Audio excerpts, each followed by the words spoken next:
আজি তোমালোকক ডক্টৰ নবীন চন্দ্ৰ শৰ্মাৰ লোক সংস্কৃতি পাঠটোৰ বিষয়ে এতিয়া আলোচনা দাঙি ধৰিবলৈ ওলাইছোঁ। ডক্টৰ নবীন চন্দ্ৰ শৰ্মাৰ জন্ম হয় 1938 চনত দৰং জিলাত। ডক্টৰ শৰ্মাই প্ৰাথমিক বিদ্যালয়ত শিক্ষকতা আৰম্ভ কৰি মহাবিদ্যালয় আৰু বিশ্ববিদ্যালয়ত সামৰণি মাৰে। সুদীৰ্ঘ 46 বছৰ শিক্ষকতা কৰি শিক্ষাৰ ক্ষেত্ৰত এক লেখত ল'বলগীয়া অৱদান আগবঢ়ায়। বিশেষকৈ অসমৰ লোকসাহিত্য আৰু লোক সংস্কৃতিৰ বিষয়ে তেওঁ গভীৰ জ্ঞান আয়ত্ত কৰে। অসমৰ ওজাপালি নামৰ পুথিখনৰ জৰিয়তে তেওঁ হেৰাই যাব ধৰা ওজাপালি অনুষ্ঠানটোক অসমৰ ৰাইজৰ ওচৰত মেলি ধৰে। এইখিনিতে ওজাপালি সম্পৰ্কে চমুকৈ কওঁ যে ওজাপালি হ'ল অসমৰ এটা লোকপৰিবেশ্য কলা। ৰামায়ণ, মহাভাৰত, পুৰাণ আদিৰ কাহিনীৰ আধাৰত ৰচি উলিওৱা গীত-পদ গাই জনমানসত আনন্দৰ খোৰাক জগোৱা শিল্পীৰ দল। ওজাপালি দুই প্ৰকাৰৰ, সুকন্নানী ওজাপালি আৰু বিয়াহৰ ওজাপালি। তেখেতে লোকসাহিত্যৰ সন্ধানত আমেৰিকাৰ কেলিফৰ্ণিয়ালৈকে গৈছিল। তাত তেওঁ এই সংক্ৰান্তত কেইবাখনো বিশ্ববিদ্যালয় দৰ্শন কৰে। পুৰণি সাহিত্য আৰু লোকসাহিত্য বিষয়ক তেওঁ প্ৰায় 97খন পুথি ৰচনা কৰি প্ৰকাশ কৰিছে। কৰ্মজীৱনত কেইবাটাও বঁটা লাভ কৰা ডক্টৰ শৰ্মাই অসম চৰকাৰৰ পৰা সাহিত্যিক পেঞ্চনো লাভ কৰে। এতিয়া আহিছোঁ লোক সংস্কৃতি পাঠটিৰ মূল কথাখিনিলৈ। লোক সংস্কৃতি বুলিলে কি বুজা, এই বিষয়ে আলোচনা কৰাৰ আগতে লোক আৰু সংস্কৃতি পদ দুটাৰ বিষয়ে কিছু কথা ক'ব লাগিব। প্ৰথমে আমি লোক শব্দটোৰ বিষয়ে জানি লোৱা ভাল। লোক শব্দটোৰ সলনি জন, গঞা, গণ আদি শব্দ ব্যৱহাৰ কৰিব পাৰি। আমি ৰাইজ বুলিলে যি বুজো তেনে অৰ্থকে লোক পদটোৱে বুজায়। লোক সংস্কৃতিৰ পণ্ডিত ডক্টৰ প্ৰফুল্ল চন্দ্ৰ গোস্বামীয়ে বিশেষভাৱে পঢ়া-শুনা নথকা গঞা লোককেই সাধাৰণতে লোক বা জন বুলি আখ্যা দিছিল।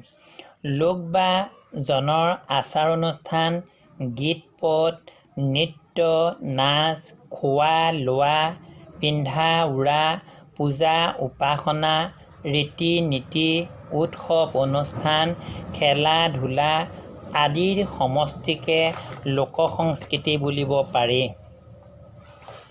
লোক বা জনৰ বিশেষ কিছুমান বৈশিষ্ট্য দেখা পোৱা যায়।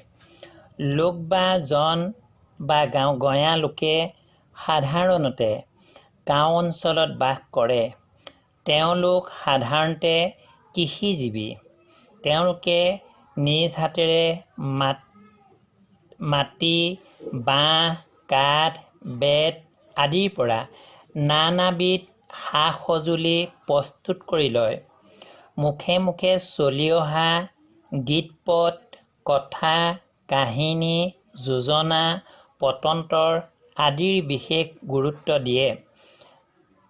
আজো ককাৰ দিনৰ পৰা মুখে মুখে চলি অহা সাধুকথা, ৰামায়ণ, মহাভাৰত, কোৰাণ, বাইবেল, জাতক আদিৰ কথা শুনি তেওঁলোকে আনন্দ লাভ কৰে। লোক সমাজত পুৰণি দিনৰ কথাৰ অধিক সমাদৰ দেখা যায়। নগৰীয়া মানুহৰ তুলনাত তেওঁলোক কিছু পৰিমাণে পিছপৰা। লোকজীৱনত বিশ্বাসত অধিক গুৰুত্ব দিয়া হয়। এই গভীৰ বিশ্বাসে পুৰণি ধৰণ-কৰণ, ৰীতি-নীতি, ভূত-প্ৰেত, ধৰ্মীয় কীৰ্তি, ঔষধ, চিকিৎসা আদিৰ প্ৰতি তেওঁলোকৰ মন-প্ৰাণ সদা-সৰ্বদাই আকৃষ্ট কৰি থাকে। লোক সমাজক কোনো কোনো লোকতত্ত্ববিদে সমাজৰ নিম্ন স্তৰৰ বুলি ক'ব খোজে যদিও এনে ধাৰণা গ্ৰহণযোগ্য বুলি ক'ব নোৱাৰি। বিজ্ঞানসন্মত দৃষ্টিভংগী হ'লেই যে কোনো এখন সমাজ উচ্চতৰ হ'ব আৰু তাৰ বিপৰীতে লোক বা গঞা সমাজ নিম্নতৰ হ'ব তাৰ কোনো কথা নাই। লোক সংস্কৃতি গঞা লোকসকলে বিভিন্ন কৰ্মৰ মাজতে তেওঁলোকে ঋতু মাহ পহ আদি অনুসৰি বিবিধ সভা উৎসৱ গীত নাচ অভিনয় কৰে। এই কামবোৰৰ সমষ্টিয়েই লোককৃষ্টি। এই লোককৃষ্টিৰ সাধাৰণ উত্তৰণেই হৈছে লোক সংস্কৃতি।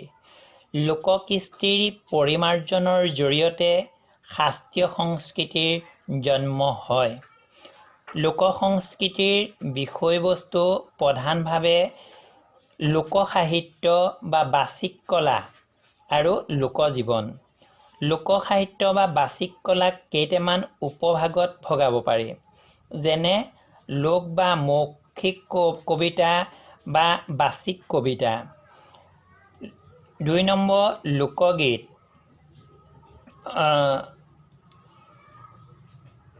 লোক বা মৌখিক কবিতা বা বাচিক কবিতা বা লোকগীত। 2 নম্বৰ গদ্যধৰ্মী লোককথা বা সাধুকথা। 3 নম্বৰ প্ৰবচন যোজনা পতন্তৰ বচন লোকোক্তি। 4 নম্বৰ সাঁথৰ দৃষ্টান্ত আৰু লোকভাষা। লোক বা মৌখিক কবিতা।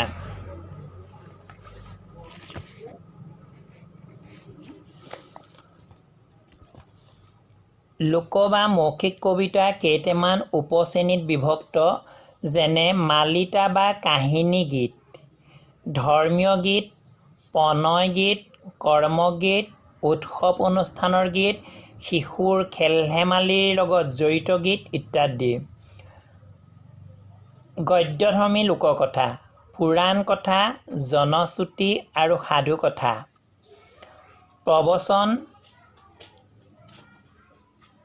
ধনেই ধৰ্মৰ মূল, পখী মৰে ৰৈ মানুহ মৰে কৈ, পৰত আগ বনত বা। সাঁথৰ মুখ আছে জিভা নাই, সেইটি কি কোৱা ভাই। উত্তৰ ঘটি। লোকজীৱন 3টা ভাগত বিভক্ত। সামাজিক আচাৰ অনুষ্ঠান, সমাজ আৰু পৰিয়ালৰ মাজত অনুষ্ঠিত কৃষি বা খেতি বাতি, জন্ম বিবাহ মৃত্যু আদি বিষয়ক ৰীতি নীতি, আচাৰ ব্যৱহাৰ অনুষ্ঠান আদিয়েই সামাজিক আচাৰ অনুষ্ঠান। এইবোৰ প্ৰধানভাৱে লোকবিশ্বাসৰ সৈতে জড়িত। সামাজিক আচাৰ অনুষ্ঠান 4টা ভাগত বিভক্ত। উৎসৱ অনুষ্ঠান, অৱসৰ বিনোদন আৰু খেল ধেমালি, লোক ঔষধ আৰু লোকধৰ্ম। ভৌতিক বা বস্তু সংস্কৃতি। ভৌতিক বা বস্তু সংস্কৃতি লোক সংস্কৃতিৰ দৃশ্যমান দিশ। জীৱন ধাৰণৰ বাবে প্ৰয়োজনীয় সমল নিৰ্মাণ নাইবা খোৱা লোৱা বস্তু সামগ্ৰী আদি ৰন্ধা বঢ়া প্ৰস্তুতি আদিয়ে ভৌতিক সংস্কৃতিৰ অধ্যয়ন সামগ্ৰী। ভৌতিক সংস্কৃতিৰ উপবিভাগ কেইটা হৈছে লোককলা, লোকশিল্প, লোকস্থপতিকলা, লোক আভৰণ আৰু লোকৰন্ধন প্ৰণালী। লোক পৰিৱেশ্য কলা। লোকজীৱনৰ শেষৰ ভাগটো লোক পৰিৱেশ্য কলা। পৰিৱেশ্য কলাৰ পৰিসৰে গীত নৃত্য বাদ্যযন্ত্ৰ আদিক সামৰে। লোকনাট গীত আৰু নৃত্যৰ সমষ্টি। সংলাপৰ তুলনাত লোকনাটত গীত আৰু নৃত্যৰ গুৰুত্ব বেছি। সমাজ পৰিৱৰ্তনৰ লগে লগে লোক সংস্কৃতিৰো পৰিৱৰ্তন ঘটে। বিহুগীত, হুঁচৰি গীত, জাৰি গীত আদিৰে লিখিত ৰূপ পাইছে। তেনেদৰে আমাৰ আইতা ককা আইতাৰ মুখে মুখে চলি অহা সাধু কথাসমূহেও লিখিত ৰূপ পাইছে, যেনে বুঢ়ী আইৰ সাধু। লোক সংস্কৃতিৰ উপাদানৰাজি যুগে যুগে মুখ পৰম্পৰাত প্ৰচলিত হৈ বা শিক্ষিত লোকৰ হাতত পৰি আধুনিক ৰূপ লৈছে। তেনে অৱস্থাতো লোক সংস্কৃতিয়ে নিজস্ব স্বৰূপ নেহেৰুৱায়। সেইকাৰণে ক'ব পাৰি লোক সংস্কৃতি পুৰণি হৈও নতুন। এতিয়া আহিছোঁ পাঠভিত্তিক প্ৰশ্নকেইটালৈ। ভাৱ বিষয়ক লোককৃষ্টিৰ সাধাৰণ উত্তৰণক কি বোলা হয়? লোককৃষ্টিৰ সাধাৰণ উত্তৰণক লোক সংস্কৃতি বোলা হয়। খ. লোক সমাজত কোন সময়ৰ কথাৰ অধিক সমাদৰ? লোক সমাজত পুৰণি দিনৰ কথাৰ অধিক সমাদৰ। গ. লোককৃষ্টি কাক বোলা হয়? লোক বা জনৰ আচাৰ অনুষ্ঠান, গীত পদ, নৃত্য, নাচ, খোৱা লোৱা, পিন্ধা উৰা, পূজা উপাসনা, ৰীতি নীতি, উৎসৱ অনুষ্ঠান, খেলা ধূলা আদিৰ সমষ্টিকে লোককৃষ্টি বোলা হয়। লোক সংস্কৃতিৰ দৃশ্যমান দিশক কি বোলা হয়? লোক সংস্কৃতিৰ দৃশ্যমান দিশক ভৌতিক বা বস্তু সংস্কৃতি বোলা হয়।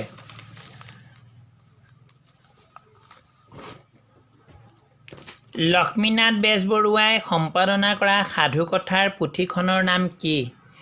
লক্ষ্মীনাথ বেজবৰুৱাই সম্পাদনা কৰা সাধুকথাৰ পুথিখনৰ নাম বুঢ়ী আইৰ সাধু। লোক সমাজ সম্পৰ্কে কিছুমান লোকতত্ত্ববিদে দিয়া ধাৰণা গ্ৰহণ কৰিব নোৱাৰি বুলি লিখকে কৈছে। এই ধাৰণা গ্ৰহণ কৰিব নোৱাৰাৰ কাৰণ কি? লোক সমাজ সম্পৰ্কে কিছুমান লোকতত্ত্ববিদে মত আগবঢ়াইছিল। লোক সমাজক কোনো লোকতত্ত্ববিদে সমাজৰ নিম্ন স্তৰৰ বুলি ক'ব খোজে, কিন্তু এনে ধাৰণা গ্ৰহণযোগ্য নহয়। বিজ্ঞানসন্মত দৃষ্টিভংগীৰে চালেই যে কোনো এখন সমাজ উচ্চতৰ হ'ব আৰু তাৰ বিপৰীতে লোক বা গঞা সমাজ নিম্নতৰ হ'ব লাগিব, তাৰ কোনো যুক্তি নাই। লোক সমাজৰ অংগীভূত মানুহে প্ৰায় গাঁৱে ভূঞে বাস কৰে আৰু অভিজাত শ্ৰেণীৰ লোকসকল নগৰ চহৰ আদিত বাস কৰিলেও এই ধাৰণা সদা সৰ্বদাই গ্ৰহণযোগ্য হ'ব নোৱাৰে। যিহেতু গাঁৱতো শিক্ষিত মানুহ বাস কৰে, তাৰ বিপৰীতে চহৰ বা নগৰতো গঞা লোকৰ বসতি দেখা যায়। নগৰ চহৰৰ বিভিন্ন কাম কাজৰ বাবে গঞা লোকৰ প্ৰয়োজন হয়। তেতিয়া গঞা লোকে চহৰ নগৰত থাকি মজদুৰ বা কামিলাৰ ভূমিকা পালন কৰে আৰু এইদৰে তেওঁলোকে চহৰ বা নগৰবাসী হয়। 4 নম্বৰ প্ৰশ্ন। লোকজীৱন তিনিটা ভাগত বিভক্ত। লোকজীৱন কি তিনিটা ভাগত বিভক্ত? প্ৰত্যেকটো ভাগৰে চমুৱা ভাগ দিয়া। লোকজীৱন তিনিটা ভাগত বিভক্ত। সেই তিনিটা হৈছে সামাজিক আচাৰ অনুষ্ঠান, ভৌতিক বা বস্তু সংস্কৃতি আৰু পৰিবেশ্য কলা।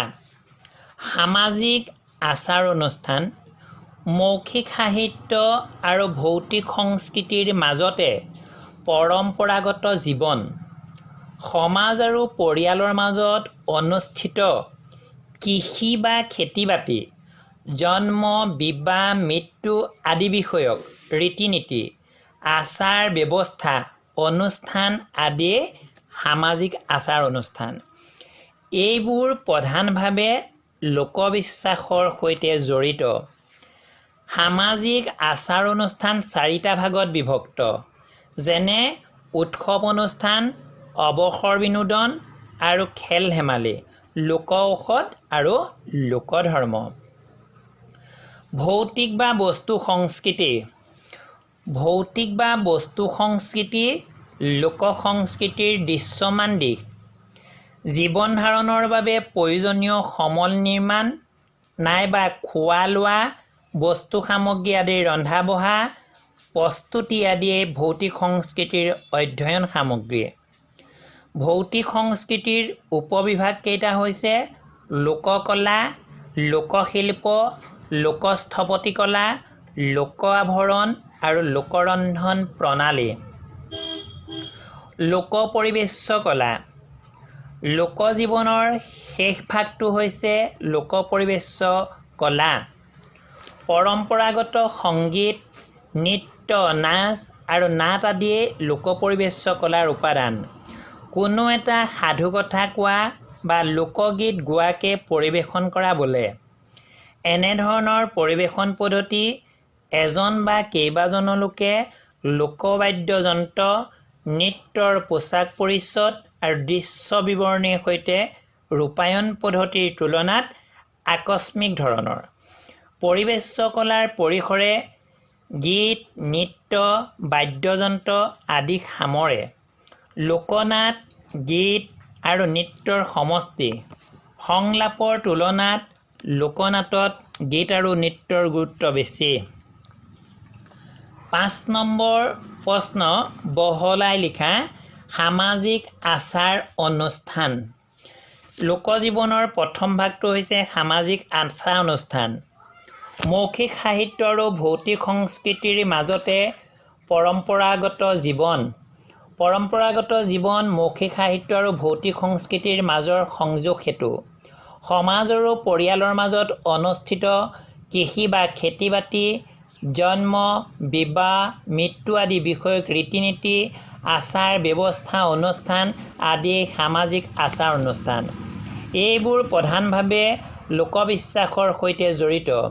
সামাজিক আচাৰ অনুষ্ঠান 4টা ভাগত বিভক্ত, যেনে উৎসৱ অনুষ্ঠান, অৱসৰ বিনোদন আৰু খেল-ধেমালি, লোক ঔষধ আৰু লোকধৰ্ম। অসমৰ অজনজাতীয় আৰু জনজাতীয়সকলে বছৰটোৰ ভিতৰত বিভিন্ন উৎসৱ অনুষ্ঠান পালন কৰে। উদাহৰণস্বৰূপে বিহু, বৈশাগু, আলি আই লৃগাং, ভঠেলি, দেউল, ভেকুলীৰ বিয়া,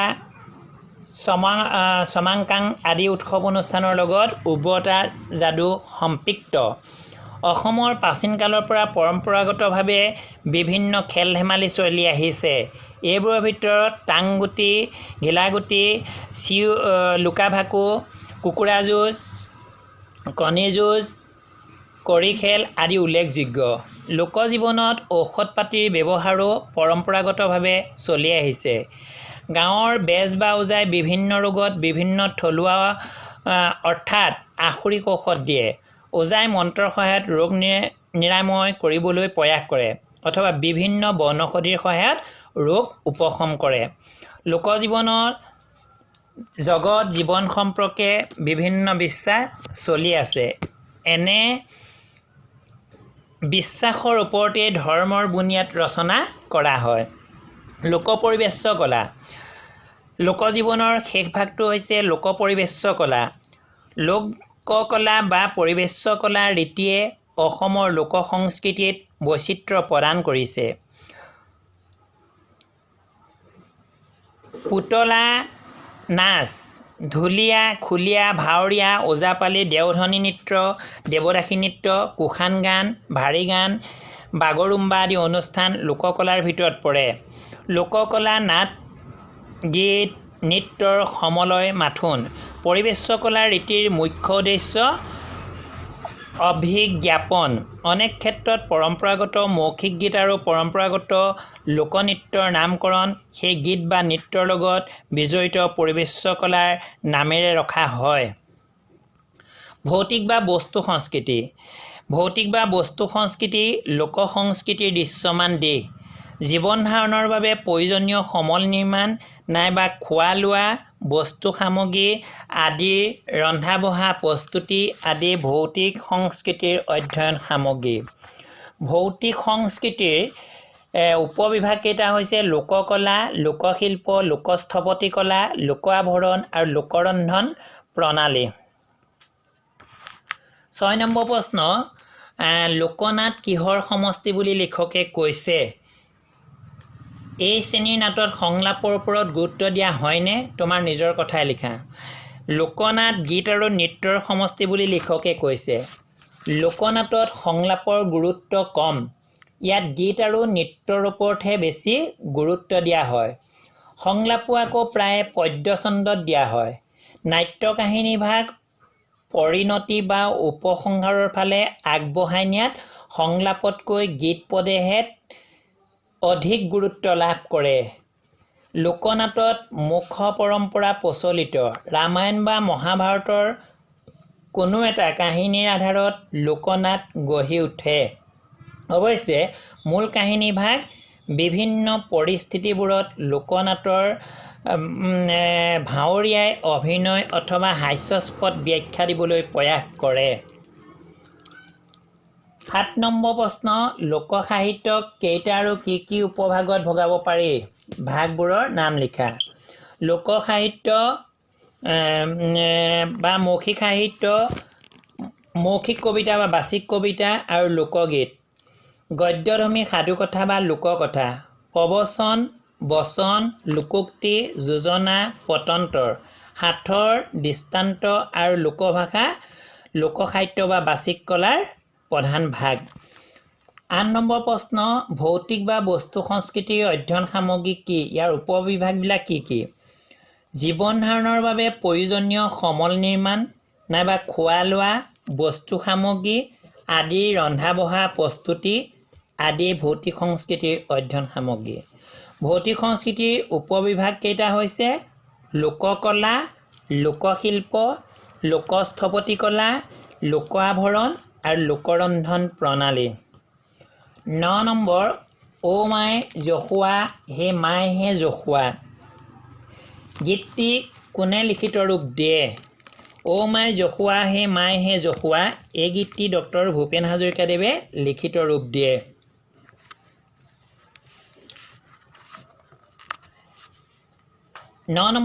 ১০ নম্বৰ প্ৰশ্ন, তাৎপৰ্য ব্যাখ্যা কৰিবলৈ দিছে। লোক সংস্কৃতি পুৰণি হৈও নতুন, নতুন হৈও পুৰণি। প্ৰশ্নোক্ত কথাফাকি আমাৰ পাঠ্যপুথিৰ অন্তৰ্গত ডক্টৰ নবীন চন্দ্ৰ শৰ্মাদেৱৰ লোক সংস্কৃতি নামৰ পাঠটোৰ পৰা তুলি অনা হৈছে। লোক সংস্কৃতিত পুৰণি দিনৰ কথা অধিক সমাদৰ। চহৰীয়া বা নগৰীয়া মানুহৰ তুলনাত গঞা লোক কিছু পৰিমাণে পিছপৰা। লোকজীৱনত যুক্তিতকৈ বিশ্বাসত অধিক গুৰুত্ব দিয়া হয়। বিহুগীত, হুঁচৰি গীত, জাৰি গীত আদি প্ৰথমে মৌখিকভাৱেহে মানুহৰ মাজত প্ৰচলিত আছিল। লাহে লাহে এইবোৰ লিখিত ৰূপ পাইছে।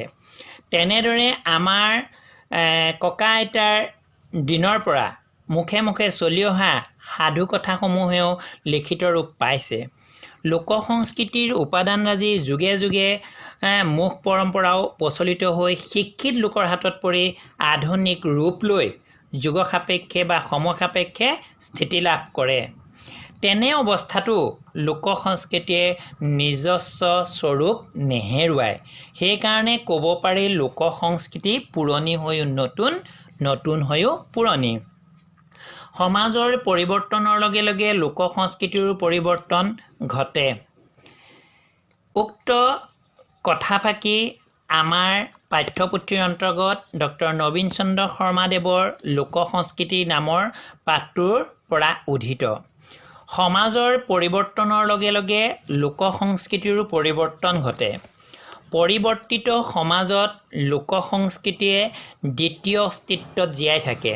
প্ৰথম অৱস্থাত বিহুগীত, হুঁচৰি গীত, জাৰি গীত আদি মৌখিক ৰূপত আমাৰ সমাজত প্ৰচলিত আছিল।